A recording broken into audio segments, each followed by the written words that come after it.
The world of geopolitics is complex. It encapsulates foreign policy, defense, trade, and culture. These can have ripples that can be felt all around the planet. With that, we welcome you to The Global Detail, a podcast where we go beyond borders and behind the headlines to stories that impact the world. Our goal is to peel the onion and explore the various diverse layers through riveting interviews with experts and stalwarts. I'm Akshobh Giridharadas. And co-piloting this journey, I'm Brendan Duke. Let's get into it.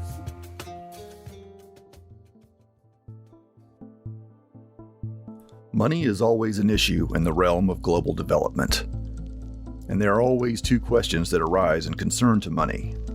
One, where is the money being spent? And two, is the spending working?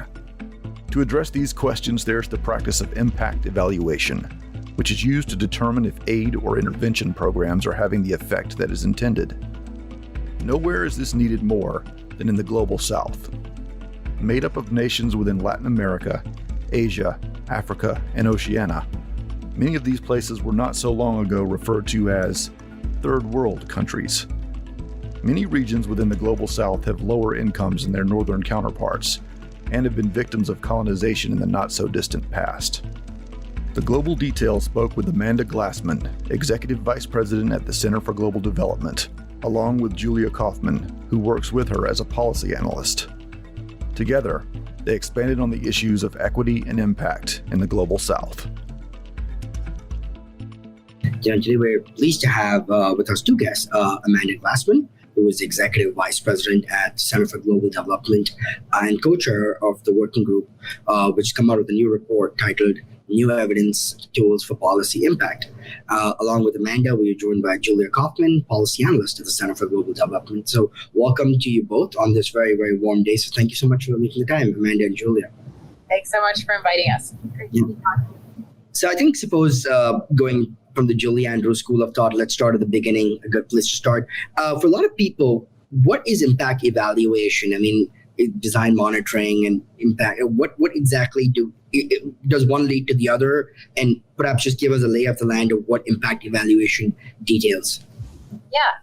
So, I mean, there's lots of questions that one can ask about policies and programs that governments run or that non-governmental organizations like charities run.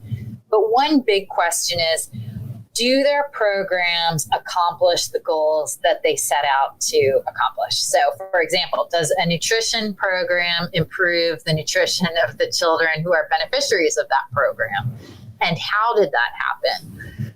So impact evaluation is a way of studying the data and the performance of a program, but in a way that enables you to say what happened with the program versus without the program. And it sort of takes care of all the other things going on in the world that might surround a nutrition program. So, for example, maybe the nutrition program is about a vitamin supplement.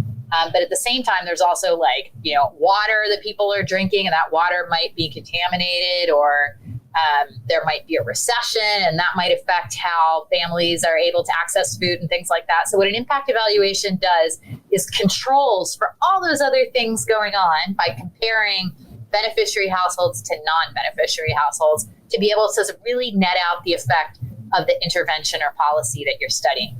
So you don't have to do them for every single kind of intervention or policy in global development or in public policy. But often we do want to know, is what we're financing working?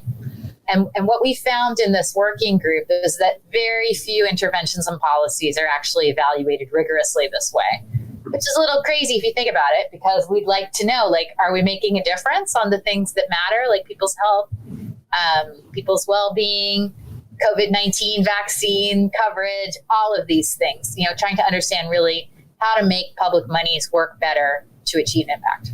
Right.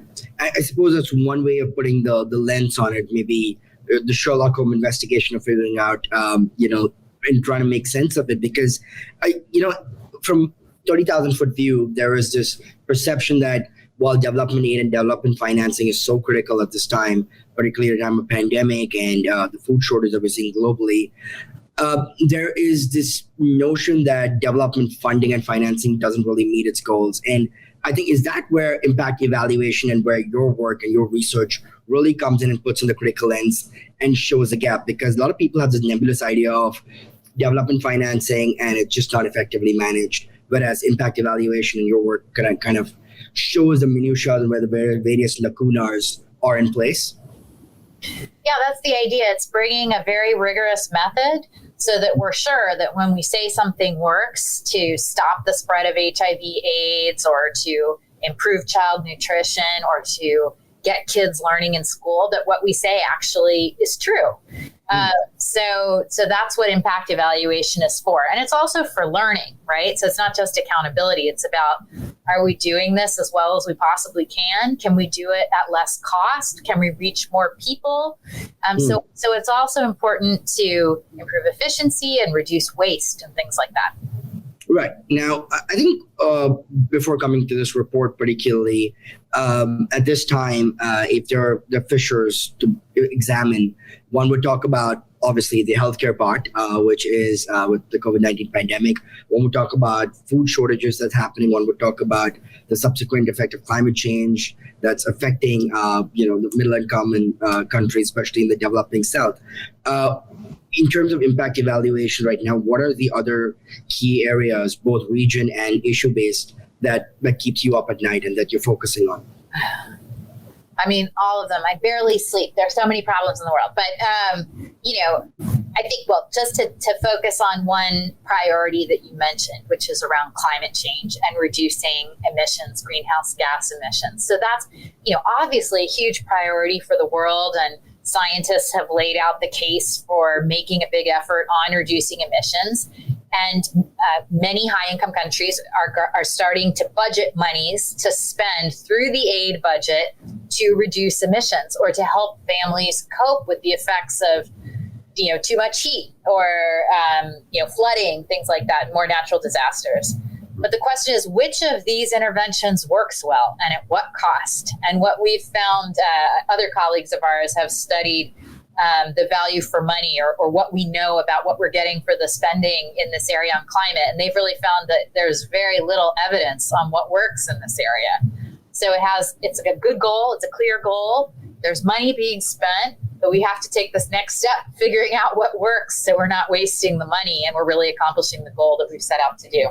And I'll just add that for policy impact in areas like climate and other priority areas, the report really calls for not just more impact evaluation and more rigorous evidence, but conducting these evaluations in new strategic ways that allow for relevance to policy decisions. So it's considering things like cost, it's designing questions with decision makers, it's considering implementation, it's conducting and creating the evidence in ways that meet the policymakers where they are. So that's a sort of underlying thing across the priority sectors and focuses.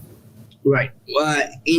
Just on your current report that's come out, as you mentioned, it's a bit of a long name, so I want to try getting through half the question with this title in it.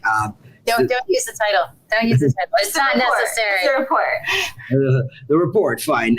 So tell me about this new report that's come out where you kind of touch on new evidence, as you mentioned, new evidence tools for policy impact. And based on the findings that you put in, it's exhaustive studies. I think you mentioned 150 studies and interviewing 100 policymakers across the globe. What were the areas that you were looking for, and what were the overarching findings? I know sometimes it's a simple question to a complicated answer because the report's exhaustive and my question is very succinct, but what would be the Cliff Notes version of your report right now? I mean, I think there's sort of three big findings. One is that a lot of these kinds of evaluations are still more academic than applied. Yeah. So that was one big finding. And one of the reasons for that is because they're not immersed in the policy process. So what Julia was mentioning, that they're not conducted with local partners. They don't respond to the decision needs of people in the real world. So in other words, I can read a study about whether, a chlorine water dispenser works to clean water. Great. But what I actually need to know is, well, how much would it cost to get that chlorine water dispenser to, a bunch of communities at scale? And will it be used? And how much will it be used such that it reduces diarrheal disease or something like that? So that's one of the big findings, that we need to make these kinds of studies more accessible and more used by policymakers to take decisions about spending money and improving results. I think the other piece that is important here is that in many institutions in global development, and even in the public sector, it pays to remain ignorant. There's no real incentive or process that sort of asks you to review the evidence as it stands today and to really find out, is your program working the way you expected or not? So that's another piece. We looked at, organizations like the World Bank or the U.S. Agency for International Development, or even philanthropies. We looked at the way that they finance these activities, how they use it in decision making, and what else they could be doing to improve things. But I think, good news finding, though, is there is more of this kind of assessment being done, and second, that it's being done at a kind of modern way. So it's being done at lower cost. It's being done using new technologies like remote sensing and geo-referenced data and other cool things that are going on the field. We have a huge number of examples in the report that are worth looking at. And we were really also inspired. I think the public sector is starting to learn from the private sector in this as well. So they do things like A/B testing. Like, we're not, the question is not like whether we should have a safety net program, for example, meaning like a program that supports poor households, but instead, can we get more people to enroll in the program if we offer it in this way or that way? So that kind of modern iterative evaluation that we see happening on Facebook all the time, we'd like to see happening in public policy too. Right. And what you said has stirred up this thought, because my background, I've been a journalist before, and when I went into a little bit of academia and another grad school program, I kind of found academic writing, I wasn't enjoying reading it. And I remember thinking about why, and there was a good article I stumbled on saying, you said, why is academic writing so academic and boring? Because academics write for academics, a very esoteric club of certain people who understand only that arcane information. Whereas journalists wrote for friends, you write for the populace, you write for the multitude. Is that some of the problem that you mentioned with impact evaluation being too academic, given the end goal is not just the information? Yes, malaria, mosquito causes malaria causes disease which is fatal, but it's the ability to act on it. Is it because in some ways, where is the gap or the lacuna between the information that you've discovered and getting policymakers to act on it? Is there somewhere the academic research that perhaps gets lost in translation with the people who are able to enact those changes? Yeah, the report explores this in a few ways. So I think one thing is what we were talking about earlier, the way the research is designed itself, the questions it seeks to answer and how those come about. But then once you have those findings, this translation and uptake piece is also crucial. You're right. I think one of our working group members says there's no way to sugarcoat it. You'll be as useful as you are useful. Like the findings, what we advocate for in the report, one of our main recommendations is what we call more knowledge brokers or knowledge translators, who sit between the producers of research and the consumers of research, and who can really help tailor those findings, look at bodies of new knowledge, and bring them to decision makers so that they don't have to sift through bodies of academic research. They simply don't have the time. They're making hundreds of decisions every day in real time. They need different types of evidence, data, information, and people who have the specific job of looking at research in that sector, bringing it to them and being there for them. That's sort of a professional area that could use a lot more development and a lot more funding and investment. So yes, knowledge brokers or translators, as we call them. And I think, one good thing that's happened during COVID-19 is that more people now understand what good quality evidence is, right? So, we've seen the risks now of, we care if the vaccine works to stop transmission or whether it stops, works to stop hospitalization. And we want to know about that in a real world setting. We don't want to know about it in the lab. And I think that's really the insight here. And I think more and more journalists are able to cover, you're covering those issues and we're talking about them in ways that everyone can understand. And I think you're right that's the final frontier, which is policy use, which is the big title of this report, Breakthrough to Policy Use. And it's a very specific skill. It's a unique skill set, as you're saying. It's a lot of public speaking and a different type of writing and summary reading. So it really needs to be valued as such, given the impact it can have. I do want to explore this a little further, but I want to come back to a very interesting point that I picked up in your report or your release that came with it.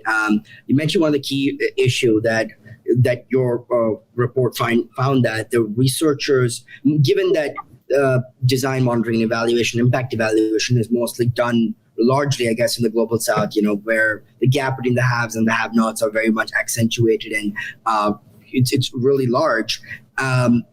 You found that a lot of researchers are excluded from the global south. And this has got a very interesting term, as you kind of coined it, decolonizing development. And the fact that maybe particularly, you said only 15% of research in the top development journal is conducted by research in the global south. So this just brings me to a couple of questions. I think, suppose the first one is, it's a bit ironic when you're trying to mitigate the gap between the haves and the have-nots and have a more egalitarian society. There's a side product of this huge gulf that's happened between the researchers and academics in the global north versus the ones in the global south. So talk me through this a bit. Yeah, I mean, on the one hand, the access to the educational opportunities that make someone a professional impact evaluator, it's already a pretty small group. But that said, there's plenty of people from the global south who are economists and who work in the field all the time. And there's been a growth in these kinds of organizations. But what we found is that the money to finance these things basically has gone to northern institutions. Now, we don't want to overstate this because there are lots of people, who were born in Bangladesh, grew up in Bangladesh, and now are very prominent professors at Yale and are totally immersed in the policy, situation in Bangladesh and can be very effective when they do their research there. So it's really not about the place you're born or where you're actually sitting right now. But I think what it is about is like people who are immersed in the policy issues of the day in a given country. We wouldn't expect in the United States that someone who has never visited our country or just had access to a data set would be granted an audience, with the president to brief him or her someday on, the findings of what's happening with your program. So I think it's the sort of same thing applies in other countries. Part of it's also because this is an enterprise financed by development aid, and development aid comes from high-income countries, sort of by definition, right? And if we look at the way high-income countries spend their aid money, they spend most of it in their own country. And that's also something to consider. So it's part of kind of a broader problem. But what we'd like to see, and that we discussed with this working group, are there ways to do more consortia, for example, between experts and researchers in the North and South? Can those partnerships be as equitable as possible, meaning everyone is authored, given their role in producing the research, all the ethics checks that you would normally do if you were doing research in high-income countries, same thing applies in low and middle-income countries. So just a kind of more respectful and equitable partnership between the different kinds of researchers around the world. And we think that that's better just from a human standpoint, but it's also better for policy relevance. It means that local policymakers are going to listen more to the research that's produced that way. And to further unlock those benefits, we also push for more flexible and long-term funding. So it's not only going to those sort of most with the greatest local expertise and familiarity with policy needs, but it's also flexible and long-term so that researchers can be there as new needs arise. And research funding isn't tied to really specific projects that are driven by donor priorities. Right. This still brings me to one of my favorite books, Why Nations Fail. by Acemoglu and Robinson. And it kind of, even though it speaks about why nations fail, but this is so profoundly telling of our individual stories, because it's about institutions is the one word. Who has access to institutions? And even what you spoke about someone born in Bangladesh, grew up in Bangladesh, but studying at Yale, which is in New Haven, Connecticut, and not something in Black Orchard, Chicago. Once again, so there's still the asymmetry. And I mean, if I had to call this a term, I'd say water still flows from the West. We've established what a global North and global South is. And, I'm glad we've gone away from the colonial eras of first world, third world things. It's still, I think we're never really going to achieve egalitarianism unless we have more institutional parity. And the fact that we still need more people to come and just be educated in the West, which of course not necessarily a bad thing, but as you know better than I do, that not everyone has access to those resources. And when you do that, you will still have an asymmetry of where the research comes from. So are there any thoughts about trying to proliferate, and I'm sure that it exists, but make sure that design monitoring and evaluation tools and impact evaluation studies are, the quality and the rigor and the emphasis and the research is across various other institutions, not just academic, but other professional development institutions in other parts of the world. And perhaps, as your report says, getting more indigenous people, like people from who are from the region, who understand the problems in a more empathetic sense and just an academic sense. Yeah. So one of the report's recommendations focuses on evidence leaders and communities, which is essentially recognizing the growing global community of researchers around the world, even though, this sort of higher education system is still evolving in a lot of places. These researchers are there, and they often don't have the sort of conference infrastructure and networking opportunities and, opportunities to apply to different grants and funding that we have at the universities in wealthier countries that you were mentioning. So there's an opportunity for a lot of philanthropic funding to help kind of create more conference infrastructure, opportunities for LMIC-based researchers to connect with each other and come up with research project ideas and be there to build that community. Because it's really hard to get to conferences around the world, especially given visa barriers and such. So that's one way we touch on that. And I mean, I worked a lot of my career in Latin America, and I think, I work at a think tank now that's based in DC. But if you think about think tanks in Latin America, there just aren't that many. There might be 4 in the end. Why? Because there's not, necessarily a tradition of philanthropy. Only some countries will tolerate civil society organizations writing and analyzing programs and policies being done by governments, or that process started only 10 or 15 years ago rather than 50 years ago. So there's a lot of things about how academic and allied organizations like think tanks and research institutes evolve. And I think when we look at the global development space, we're really looking to see donors and philanthropists invest in these organizations that are important for democracy. They're important for political dialogue in a country, and it's also important for impact evaluation. And we're starting to see some big organizations, BRAC University in Bangladesh is an example of an institution that has received that kind of systematic, core, unrestricted support. And as a result, they have a group of impact evaluators that work there across sectors. Or the African Population Health and Research Center, likewise, has been 20, 30 years now of investment. They're based in Nairobi, Kenya.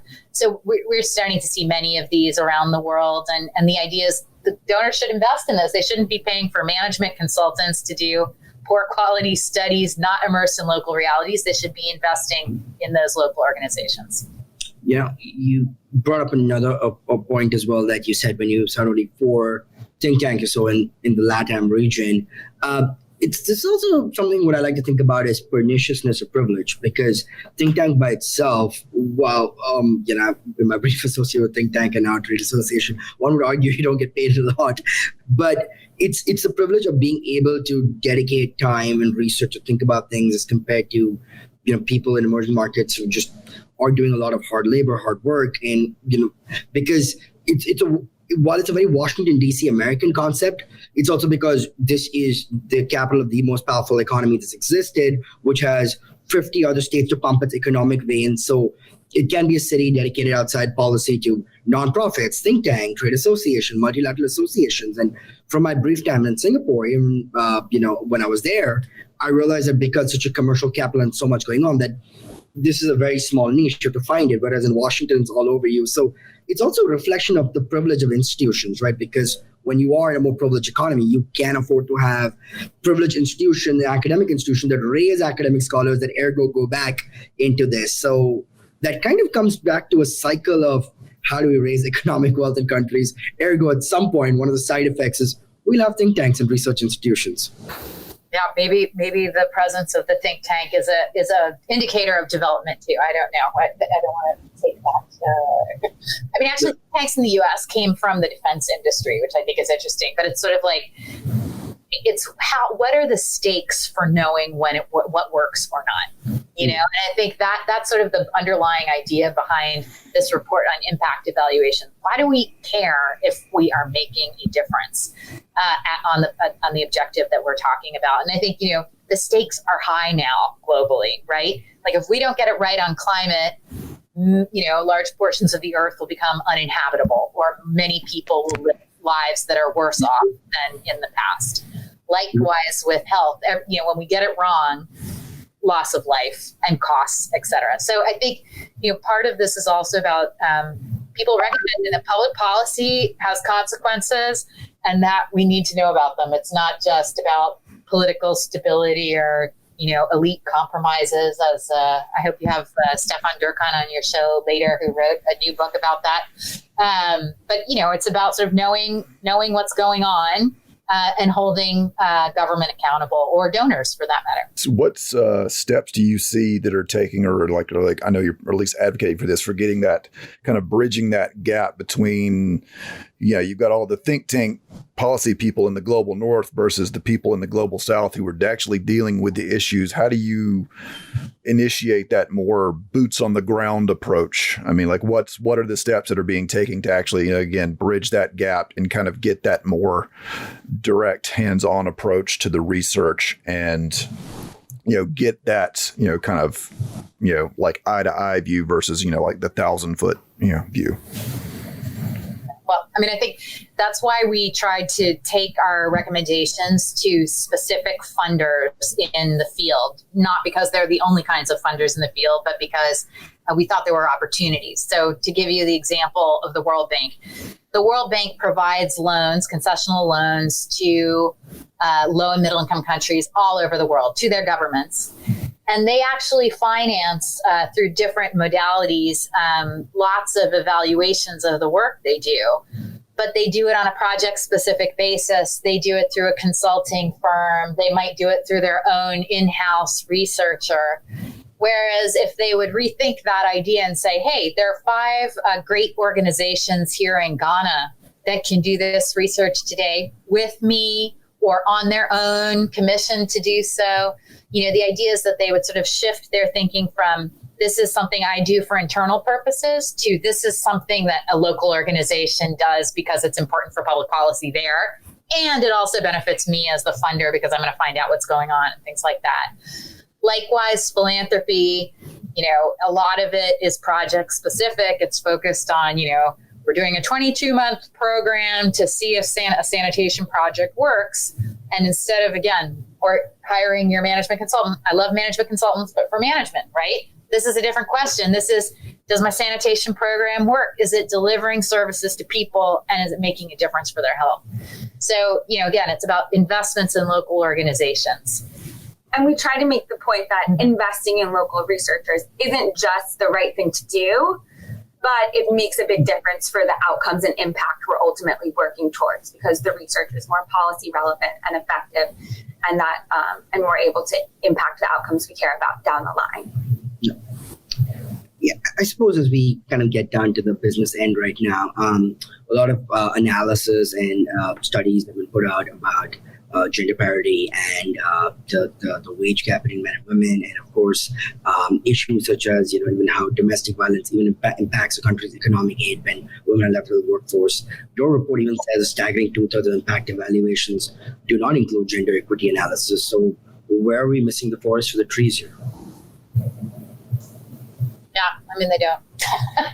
You want to say something about that? Yeah, I think looking at what studies consider, what they include, what the various things they're kind of breaking down the effects by, the heterogeneous effects across the sample. There's a lot of stuff that policymakers care about and make decisions based on that the researchers aren't looking at. Or even if they're looking at it, like a lot of researchers pay attention to and collect qualitative information, they're not publishing it. They're not systematically writing it down so that it's there for decision makers to draw from. So that gets to those sort of different incentives between academics and policymakers. But I would say, you mentioned earlier, sort of what are the big issues where we really have very little evidence on what works? And I would say gender equity in the wage gap is a great example of that. What kinds of interventions would really work to unleash women's economic participation in Pakistan, for example, right? Maybe we have studies of 3 programs. Some of them have been discontinued, but really what could government do if we had a new prime minister come in who was serious about this issue? And I think so climate, I think gender equity, tax systems, which is, far from sexy, but it's hugely important for government, for countries to grow and to, have revenues to be able to deploy to important policies and programs. Are we testing what is the best way to assure compliance and to, make it something that people want to do? These are all areas that could really benefit from more work. I suppose one of the key issues that we speak about in every sector when we evaluate, and right now so much evaluation has gone into your own work and your own study. What are some of the problems facing development finance? I mean, we speak about World Bank, USAID, and plenty of people who do Peace Corps volunteer work, which has some form of development in various parts of the world. But what are the problems with development finance right now? You see, because every time we spoke about a lot of the nonprofit in the world, there was this trend alluded to the fact that there's a problem in the faucet when the money dispersed does not go to the end resources. There's a problem of middle management, middlemen, problem about corruption in countries. But what are just the 30,000-foot view of development finance that you see and the things that worry you right now that we need to get fixed because we've never been at a more challenging time in our lives? And Yeah. Well, I mean, of course, just to start from the report, I would say, our big worry is that we are not showing our impact on the spending that we do in this area. We have to show that it makes a difference. So that's a big worry that I am concerned with. So effectiveness. And I think effectiveness is a prerequisite to imagining that there will be development finance in the future. And, we all know that at the political level, financing development in other countries is far from anyone's priority anymore, right? So, making the case for development finance is also making the case that this is an effective and efficient way to use money.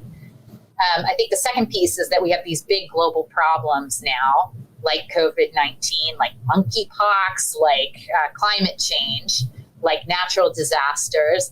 These seem to be increasing in the severity of their effects over time. And so the question is, how does development finance meet those hugely ambitious goals? And so that's, again, it's not all about our report, but since you asked us to talk about it, I'll go there. But, what works to mitigate climate? Where can we measurably reduce emissions in some countries? And when you compare the way that we spend in some countries that are absolutely essential for reducing the impact of climate change everywhere in the world. So let's say Indonesia, like Indonesia's energy transition will matter for the entire world. How is development finance helping with that or not? And if I look at the portfolio of the World Bank in Indonesia, I look at their list of projects. They're doing very important projects on lots of different topics, but only a few actually deal with emissions. So there's also, I think, a pivot going on, I should say, there's a discussion about a pivot going on is how are these global institutions, these global development finance institutions going to deal with these big global problems? We're sort of grappling with that. We've been focused on how each country develops. Now we have to deal with these global things that matter. What every country does matters. I think we talk about how each government is kind of on its own evidence use continuum and journey. And I think we could apply the same lens to specific development institutions. So what are the incentives and structures in place to bring evidence to bear on their spending decisions, on the global priorities they're focusing most on, the interventions they're spending on to address those, and kind of assess them, big picture, where are they on their own evidence use journey, and where are they trying to go? What are the sort of evidence use goals they're working towards? And that's the vision we try to lay out, the aspiration in the report. Yeah, I suppose that's the development aid ambulance that's going around right now. It's an interesting point because coming to my last point of such is philanthropy we spoke about, and there's a lot of discussion and topics about it. I myself studied from an academic perspective, and a cousin wrote a book going way in on it. A famous book, right? Yeah. Well, mine would probably be called Sinner's Fake All. I'm just kidding. But I suppose that again raises the question, right? Because maybe I'll bifurcate in two parts. One is, how do you see the role of the private sector now getting involved? Because for too long, there was this notion that public sector is just too big, too inefficient, too copious to be able to deal with it. So the private sector gets involved. But there's a conundrum right now with impact evaluation, with particularly, say, social enterprises and, impact investing, perhaps. How do you see their role right now vis-a-vis what you're doing and from your time as a research and academic and working with public institutions and these multilateral organizations like the World Bank that you mentioned, versus, you've got impact investing, social enterprise. In some ways, it for the millennial generation and Gen Z, it sounds great for a cause, but what's the role? Is there gaps that are coming in, or is it ineffective in their own rights? So, at the time of the Sustainable Development Goals and their founding by the UN, which I guess is like 8 years now, 10 years ago, time is passing. But they talked about billions to trillions, right? They said we have billions in private sector investment now, but we need trillions to achieve the goals that we'd like to see, both in terms of human development and in terms of private sector development. And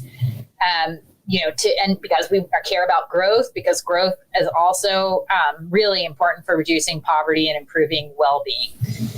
But, if we look back over the decade, even before the sort of shock of COVID-19 and other kinds of recession risks emerged, this private sector investment hasn't materialized in some sub-Saharan African countries that were supposed to be kind of the place where all these things would happen. And, of course, there's also the rise of China and the Chinese model and, does industrial policy. So the relationship between public policy and what happens in the private sector, I think, is really a live topic. And what is it that the public sector can be doing or creating in terms of an environment that enables more private sector investment in a way that is pro-social and beneficial to development? So, I'd say it's, so far that big private sector social impact stuff has not delivered that much in terms of quantity terms.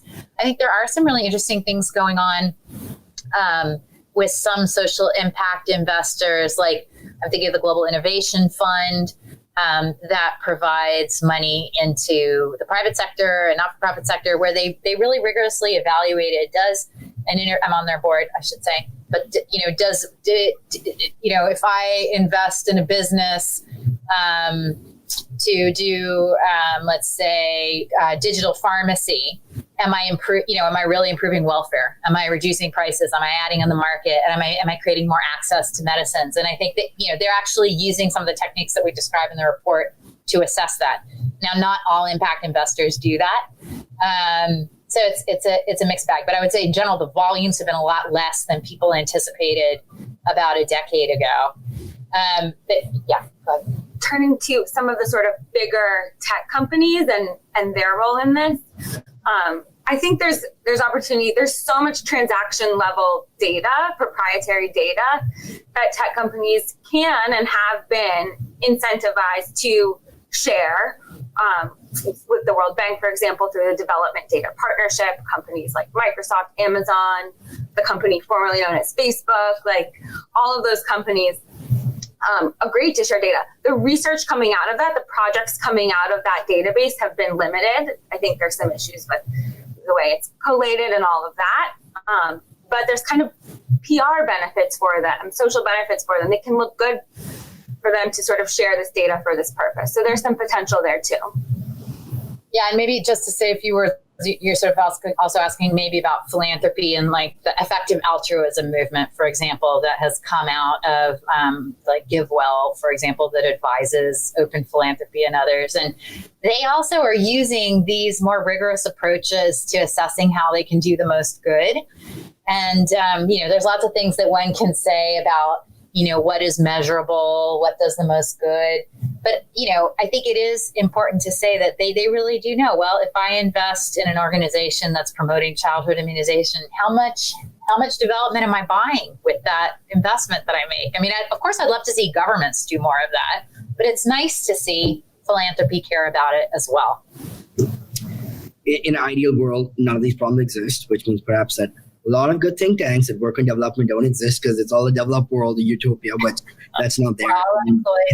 It's all good. And as we work to egalitarianism, the never-ending quest, perhaps maybe on a final note, the wishful thinking piece here is, what is your utopic view of better coordination, synergy between governments, multilateral institutions, think tanks like yourself, and the private sector? Social enterprise. Well, what does that look like, even if it sounds very real right now? That question is too hard, but I think I'll just share one specific idea that we included in the report, and that is, to recognize that different funders have different capabilities. So, philanthropy can provide unrestricted institutional financing over many years.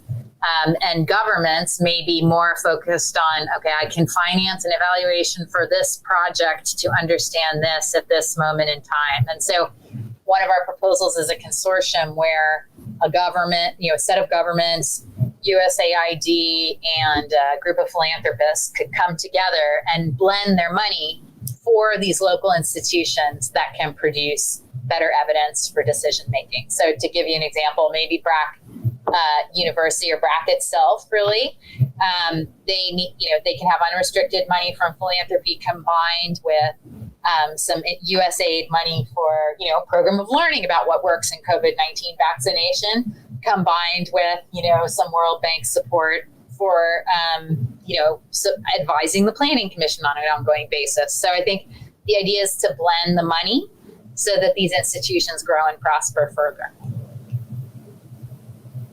Well, Brandon, anything from you? Closing thoughts? Last one. So it sounds like in closing, the general idea is to get people to spend smarter, not necessarily more. Because nobody wants to throw good money after bad. So like, do you just say with the proliferation of all this, these different technologies, does it kind of give you more hope for kind of getting, again, more like information from the places that are being affected, like when you've got all the different social media and just all these things where you can get that kind of grassroots kind of info kind of help, and again, better data, so you get, more effective spending. Absolutely. I think the potential of this technology for evidence and policy could be one of the most transformative things of this era. And it's just making sure the potential social gains that can come from it are actually realized and not just left on the table because we haven't linked this data, made sense of it, and done research on it to make better policy decisions. Yeah. Like, I don't know if you saw Raj Chetty and co-authors took like all of the Facebook data and looked at social cohesion in the United States. And that's a cool study. But I'd kind of like to know, like, let's use that to understand whether the cash payments that went out for COVID-19 actually made any kind of measurable difference. Some other economists did that study later, but, or how much long COVID, these kinds of things really are answerable, where to find the biggest problems and then how to design an intervention that really makes a difference. And with that, we bring this episode of The Global Detail to a close. Join us next time for more conversations across an eclectic mix of subjects that reverberate around the world. This podcast has been a production of Karkata Media in association with Perspicacity Media LLC. If you have any questions, thoughts, or concerns, email us at globaldetailpodcast@gmail.com, or you can contact us on Facebook and Twitter at globaldetailpod. This recording, or any portion thereof, may not be reproduced or used in any manner whatsoever without the express written permission of the publisher, except for the use of brief quotations in a review. Copyright 2022 by Karkata Media LLC. All rights reserved.